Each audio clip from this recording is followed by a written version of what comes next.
At 68 years old, Evelyn Carter had seen more than her fair share of life's hardships and victories. The morning she walked into Crown Motors, the most prestigious car dealership in the city, wasn't just another errand. It was the realization of a lifelong dream. The sun had barely risen when Evelyn parked her 10-year-old Toyota Corolla at the far end of the dealership lot. The car had served her well, faithful and reliable, but today marked a new chapter. Dressed in a neatly pressed beige blazer and dark slacks, with her worn leather bag over one shoulder, she moved with the grace of someone who had earned every step she took. Her hair, silver and carefully styled, framed a face lined not by age but by experience, wisdom, and quiet resilience.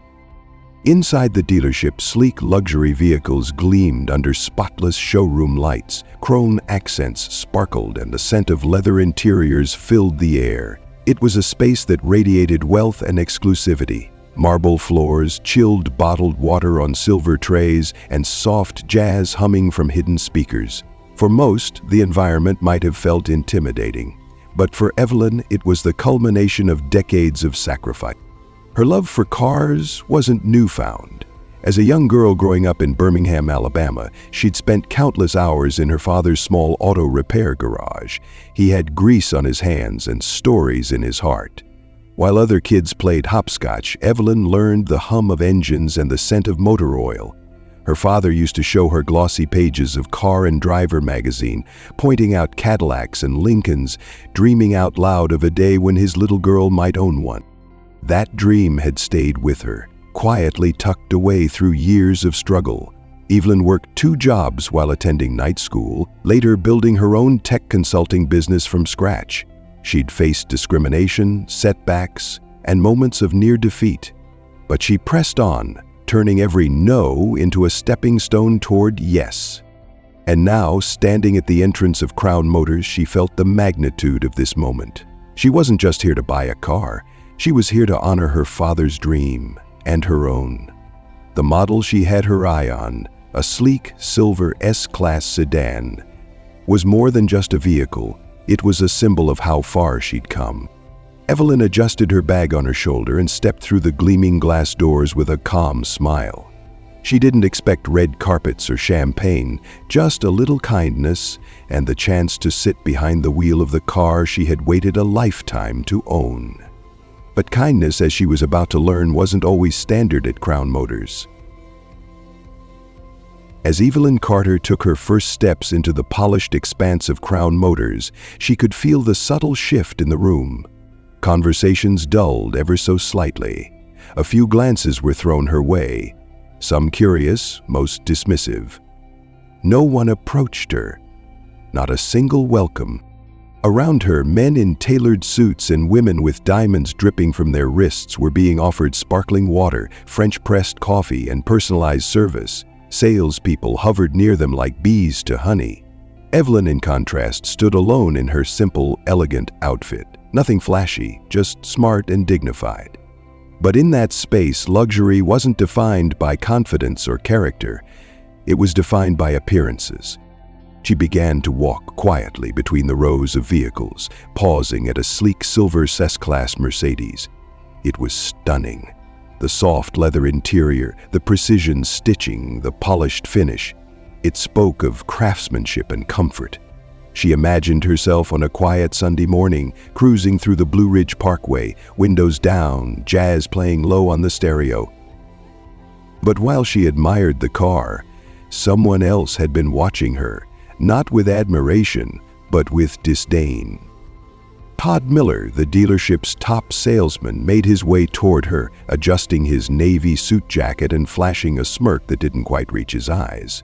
He was young, sharp-tongued, and full of the kind of self-importance that came from years of selling status symbols to the wealthy. To Todd, Evelyn didn't fit the mold. He leaned in, voice smooth but condescending. "Ma'am, can I help you? Are you lost?" Evelyn turned, offering him a warm, polite smile. "No, thank you. I was just admiring the new S-Class. I've read quite a bit about it." Todd raised an eyebrow. "The S-Class?" He looked her up and down quickly. "That's one of our top-tier models. Very exclusive. You might be more comfortable looking at something a little more practical." Evelyn's smile didn't fade, but there was a new firmness in her tone. "I've done my research. This is the model I'm interested in." Todd chuckled under his breath and glanced across the showroom, where his manager, Richard Sanford, was already watching the exchange with interest. "Well, cars like this start around $115,000, Todd said with exaggerated patience. "I'd hate for you to waste your time." Evelyn stood taller. "I assure you, I know exactly what I'm looking for." Still, Todd didn't budge. His smirk returned, and with a condescending nod toward the street, he added, "Our sister dealership down the road has great options. More affordable." The words were like ice in the air. Evelyn said nothing more, but her silence spoke volumes. She wasn't just being ignored. She was being judged, not for her credit score, not for her business acumen, but for her appearance. And Todd had no idea just how big of a mistake he'd just made. While Todd turned away, satisfied with having dismissed Evelyn without a second thought, someone else had been watching the scene unfold from behind the reception desk. Emily Turner, a 24-year-old junior associate, had only been working at Crown Motors for a few months. Fresh out of business school, she had been warned not to step out of line, especially when it came to disagreeing with senior staff like Todd or the general manager, Richard Sanford. But Emily's instincts didn't sit right with what she had just witnessed. She had seen how Evelyn carried herself, with dignity, with grace. There was nothing about the older woman that suggested confusion or lack of purpose. On the contrary, she moved like someone who had walked through fire and come out stronger. Emily couldn't help but feel a deep sense of unease watching her be treated like she didn't belong. Richard, sipping espresso from behind a glass-walled office, had also been paying attention. He chuckled as Todd walked by, murmuring just loud enough for nearby staff to hear, "These people walk in thinking they can afford luxury. It's laughable." Emily stiffened at his words. She had grown up in a small town in Ohio where her parents taught her to treat everyone with kindness and respect, no matter who they were or what they looked like. The smug culture at Crown Motors was already starting to wear on her, but this moment felt like a tipping point. She watched as Evelyn approached the reception desk, asking softly, "Excuse me, could I get a brochure for the vehicles in this section?" Before Emily could answer, Todd swooped in again, cutting off the interaction. "We don't usually give out brochures unless a customer is ready to make a serious purchase," he said with a smug smile. "No need to waste anyone's time, right?" Evelyn's expression barely changed. Her voice remained calm. "I'd still like to take a look if you don't mind." But Todd did mind. His smirk widened and he made sure everyone around could hear as he added, "Let's not get ahead of ourselves. Some models are out of reach for most folks." Emily clenched her jaw. Her fingers gripped the edge of the counter as Evelyn quietly stepped back, not because she was ashamed, but because she had clearly been down this road before. For a moment, Emily wanted to speak up, to hand Evelyn the brochure herself, but she hesitated. The culture here didn't reward kindness, it punished it. Still, something inside her shifted. She wasn't sure what Evelyn's story was, but she knew one thing: that woman deserved better. And while Emily's voice remained silent for now, her conscience had been stirred, and she wouldn't ignore it for long. Evelyn Carter stepped out of Crown Motors with quiet composure, though her heart beat with a steady thud. The warm Georgia sun had risen higher in the sky, casting long shadows across the parking lot as she returned to her car, her faithful old Corolla, faded paint and all. She sat in the driver's seat, closed the door, and exhaled deeply. The sting of humiliation still lingered, but so did something stronger: resolve. This wasn't the first time Evelyn had been underestimated. She'd been passed over for promotions in her 30s, talked down to in boardrooms in her 40s, and questioned for her credentials in her 50s. But each time, she'd responded not with anger, but with action. That's what had built her empire, a technology consulting firm that had grown from a one-woman home office into a multi-million-dollar company with clients from Atlanta to San Francisco. And as fate would have it, she was also a shareholder in Crown Motors' parent company, a fact the staff inside had no clue about. She reached into her leather bag and pulled out her iPhone. Her fingers, steady and precise, tapped out a series of messages. The first went to Clara, her longtime assistant. "Clara, I need an urgent call with Crown Motors board today. Please arrange." No need for further explanation. Clara would move mountains if necessary.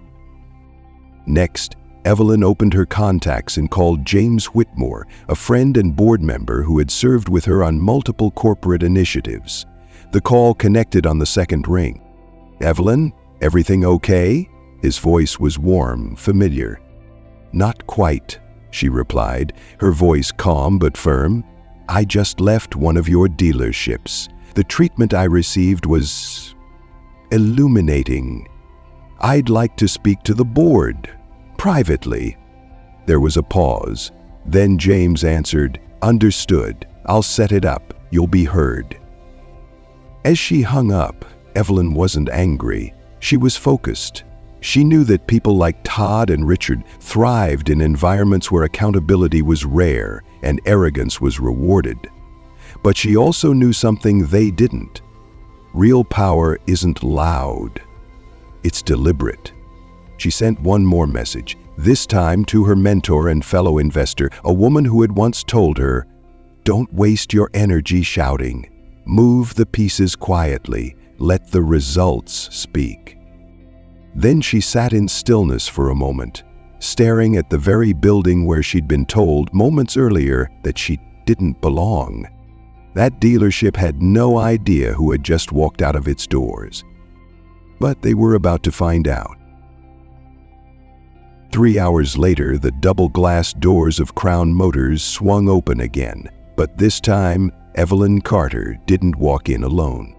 She stepped into the showroom with the same calm, dignified presence as before, but flanking her on either side were two sharply dressed individuals, board members from the parent company, and just behind them, her legal counsel. The hum of soft jazz and clinking glasses came to a halt. Conversation stopped mid-sentence. Every eye in the room turned. At the front counter, Todd Miller's posture stiffened. The confident swagger he'd carried earlier now shrank under a wave of uncertainty. He recognized Evelyn instantly. But now something was different. Her presence wasn't just commanding, it was backed by authority. Richard Sanford, the general manager, spotted the group from across the showroom. The blood drained from his face. He immediately straightened his tie and stepped forward with a forced grin. "Mrs. Carter, what a pleasant surprise. Please, allow me to personally assist you this time." Todd was right behind him, his voice now oozing false charm. "Welcome back. Let's make this visit perfect. Champagne? Coffee? We're here to serve." Evelyn didn't smile. She didn't scowl either. She simply looked around the room, the same floor where she had been humiliated just hours earlier, and then back at the two men. Before she could speak, Mr. Daniels, one of the board members, stepped forward. His voice was clear, firm, and unmistakably official. "Mr. Sanford, we're here regarding a formal complaint against this dealership filed by one of our shareholders. That shareholder is standing right beside me." Richard's mouth opened, but no words came out. Todd tried to laugh nervously. "There must be a misunderstanding. We didn't know." Evelyn turned to face them fully now. "And that's exactly the problem," she said evenly. "You didn't ask. You assumed. You judged me based on my appearance, not my intent, not my history with your company, and certainly not my worth." The room was quiet. You could have heard a pin drop. "You laughed, you dismissed me, and when I insisted on basic respect, you called security," she continued. "Now, I'm here not to shame you, but to hold you accountable." Richard stammered. "Mrs. Carter, if we had known—" "You would have treated me better," she interrupted. "That's not how respect works. It shouldn't depend on someone's portfolio." In the corner, Emily stood frozen, her eyes wide. Evelyn glanced at her briefly, offering a nod of silent recognition. The board members exchanged glances, then turned to Richard and Todd. "Effective immediately," Mr. Daniels said. "Mr. Sanford is relieved of his duties. Mr. Miller, your employment is terminated. This dealership does not tolerate prejudice or unprofessional conduct, no matter how profitable you may appear to be." Evelyn stood tall, not in triumph, but in justice. She hadn't come back for revenge, she had come back to set a standard. As the announcement of Todd's termination and Richard's dismissal echoed through the showroom, a stunned silence fell over Crown Motors. The once bustling high-end dealership now felt like a stage where the spotlight had shifted, and everyone was waiting for what came next. Evelyn Carter stood at the center of it all, poised and resolute. But rather than bask in the downfall of those who had mistreated her, she looked beyond them, toward someone else who had remained in the background throughout this entire ordeal. Emily Turner, the young receptionist, stood near the side wall, her hands clasped nervously in front of her, heart pounding. She hadn't expected any of this. She hadn't spoken up as loudly as she wanted to, but she also hadn't laughed. She hadn't looked away, and Evelyn had noticed. "Emily," Evelyn said, her voice warm but commanding, "would you come here for a moment?" The room shifted again as eyes turned toward the young woman. Emily hesitated, then stepped forward slowly. Her voice was barely above a whisper. "Yes, ma'am?" Evelyn turned toward the board members. "This young woman was the only person in this building who showed me any sense of decency and professionalism. She didn't join in the laughter, she didn't stop me, judge me, or speak down to me." Emily's cheeks flushed with a mixture of surprise and emotion. She had simply followed her conscience, even when it wasn't easy. Evelyn continued, now addressing the room. "Respect should never be reserved for the wealthy, the well-dressed, or the well-known. It should be practiced daily, especially in a place where people come with dreams, savings, and trust." She turned back to Emily. "This dealership is in need of leadership with character. People who understand that the way you treat others matters more than the numbers on a sales report." Then, looking to the board, "I'd like to recommend Emily Turner for interim management while this location undergoes review and restructuring." Gasps whispered through the staff. Emily blinked, stunned. "Me? But I'm just a receptionist. I don't know if I'm qualified."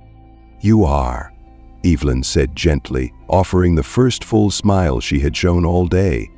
"You showed integrity. That's a qualification too many overlook." One of the board members nodded in agreement. "We'll provide the necessary support and training. For now, you'll help lead, starting today." Emily swallowed hard and nodded. "I promise I won't let you down." "I know you won't," Evelyn said softly. Around the room, expressions shifted. Some employees who had once laughed now looked ashamed. Others appeared quietly inspired. A new tone was being set.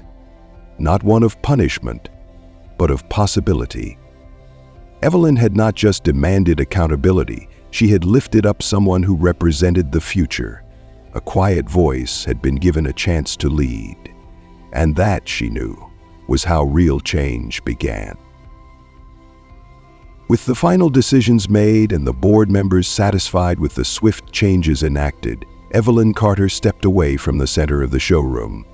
Her presence had shifted the energy in the room, not through anger or vengeance, but through grace, dignity, and firm leadership. She walked slowly across the floor, past rows of gleaming vehicles, her heels echoing against the marble tiles. Staff members parted like a respectful tide, some bowing their heads slightly, others avoiding her gaze entirely. But Evelyn wasn't seeking apologies. She had come for something far greater, a shift in values. At the front of the dealership, sitting under a cascade of morning light, was the very car that had drawn her in earlier that day, a silver Mercedes-Benz S-Class, glistening like a polished mirror of possibility. Its clean lines and classic design reminded her of the dreams she'd once shared with her late father back in their modest garage in Birmingham. A sales associate, now noticeably more courteous, stepped forward and opened the driver's side door. Evelyn nodded politely, then slid into the leather seat. The interior smelled of new beginnings. She adjusted the mirror and took a long look at her own reflection, not as someone who had been wronged, but as someone who had chosen to rise above it. She pressed the ignition button, and the engine hummed to life with a gentle growl. The vehicle responded like a promise kept. Outside, the dealership's sleek glass doors reflected the transformation happening within. One Evelyn had sparked by simply refusing to shrink under the weight of someone else's judgment. As she eased the car out of the showroom and onto the sun-drenched pavement, Evelyn felt something deeper than satisfaction. She wasn't just driving a luxury vehicle, she was driving a message forward. That respect doesn't come with price tags, that kindness should never be conditional, and that silence, when met with courage, can turn into a catalyst for real change. Inside, Emily Turner stood near the reception desk, now shouldering her new role with humility and quiet pride. Their eyes met one last time through the windshield. Evelyn gave her a knowing nod, one that said, "Now it's your turn." Emily nodded back. Evelyn pulled onto the road, merging into the steady rhythm of the city's traffic. The car moved effortlessly, gliding over the asphalt as if it too understood the significance of the journey. The wind caught the edge of her scarf as she opened the sunroof. Sunlight poured in, and with it came a quiet peace. The road ahead was wide open, and Evelyn Carter was just getting started. Several weeks had passed since Evelyn Carter had driven her new silver S-Class off the lot at Crown Motors. But the impact of that day had rippled far beyond the polished tile floors and chrome-rimmed wheels. Inside the dealership, change had taken root. Emily Turner, now serving as interim manager, had quickly earned the trust of both the staff and the community. She brought a new tone to the showroom, one grounded in humility, respect, and inclusion. Gone were the days of treating clients like they had to prove their worth. Under Emily's guidance, every customer was greeted with dignity, whether they arrived in a 10-year-old pickup or a private town car.